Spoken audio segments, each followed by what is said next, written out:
ಆ ಕೂಗು ಧ್ವನಿ ಕೇಳೋಕೆ ನನಗೆ ಜೀವ ಚಡ್ಪಡಿಸುತ್ತೆ. ಬಟ್ ಅದಾಗಲ್ಲ ಅಂತ ನಂಗೆ ಗೊತ್ತು. ಹಾಯ್ ಆಲ್, ಎಲ್ರು ಹೇಗಿದ್ದೀರಾ? ಚೆನ್ನಾಗಿದ್ದೀರಾ? ನಾನು ತುಂಬಾ ಚೆನ್ನಾಗಿದ್ದೀನಿ friends. Welcome back to my channel Shashi Sharan vlogs. ಇವತ್ ನಾವು ಹೊರಟಿರೋದು ಎಲ್ಲಿ ಅಂತ ಹೇಳ್ತೀನಿ. ಸ್ಟೋರಿ ಕೇಳ್ತಾ ಕೇಳ್ತಾ ನಿಮ್ಗೆ ಗೊತ್ತಾಗುತ್ತೆ. ಅದಕ್ಕಂತ ನೀವು ಸ್ಕಿಪ್ ಮಾಡಬೇಡಿ. ವಿಡಿಯೋ ಇಂಟ್ರೆಸ್ಟಿಂಗ್ ಆಗಿದೆ, ಪೂರ್ತಿ ನೋಡಿ.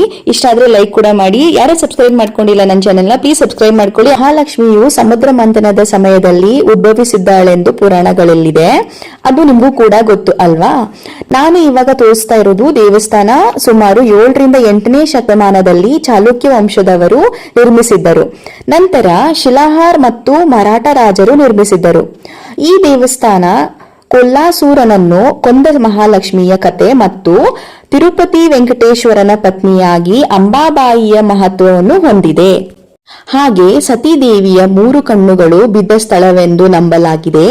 ಆದ್ದರಿಂದ ಭಾರತದ ಅತ್ಯಂತ ಪವಿತ್ರವಾದ 18 ಮಹಾಶಕ್ತಿ ಪೀಠಗಳಲ್ಲಿ ಇದು ಕೂಡ ಒಂದಾಗಿದೆ. ಇವಾಗ ಆಲ್ಮೋಸ್ಟ್ ನಿಮ್ಗೆ ಗೊತ್ತಾಗಿರ್ಬೇಕು ಯಾವ ದೇವಸ್ಥಾನ ಅಂತ. ಹೌದು ಫ್ರೆಂಡ್ಸ್, ಕೊಲ್ಲಾಪುರದ ಮಹಾಲಕ್ಷ್ಮಿ ತಿರುಪತಿಯ ಬಾಲಾಜಿ ಅವರ ಪತ್ನಿ ಅಂಬಾಬಾಯಿಯ ದೇವಸ್ಥಾನ. ನನ್ನ ಬರ್ತ್ಡೇ ಇರೋದ್ರಿಂದ ಹಾಗೆ ದೇವಸ್ಥಾನಕ್ಕೆ ಬಂದಿರೋದ್ರಿಂದ ಒಂಥರ ಸಮಾಧಾನ ಅನಿಸ್ತು ಫ್ರೆಂಡ್ಸ್. ಕಲ್ಲಿನ ವೇದಿಕೆಯ ಮೇಲೆ ಆರೋಹಿತವಾದ ಕಿರೀಟಧಾರಿ ದೇವಿಯ ಮೂರ್ತಿ ರತ್ನದಿಂದ ಮಾಡಲ್ಪಟ್ಟಿದೆ. ಸುಮಾರು 40 ಕಿಲೋಗ್ರಾಂನಷ್ಟು ತೂಕ ಇದೆ.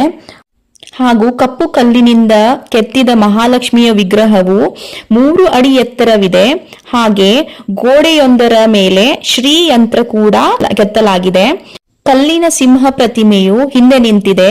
ಮತ್ತೆ ಕಿರೀಟವು 5 ತಲೆಯ ಹಾವನ್ನು ಒಳಗೊಂಡಿದೆ.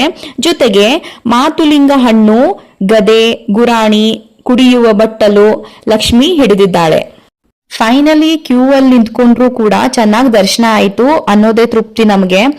ಮನೆಗೆ ತಲುಪುವಷ್ಟೊತ್ತಿಗೆ 9:30 ಆಗ್ಬಿಟ್ಟಿತ್ತು ಫ್ರೆಂಡ್ಸ್. ಹಾಗೆ ಮಕ್ಕಳು ಕೂಡ ಕೇಕ್ ಕಟ್ ಮಾಡೋಣ ಅಂತ ಇದ್ರು.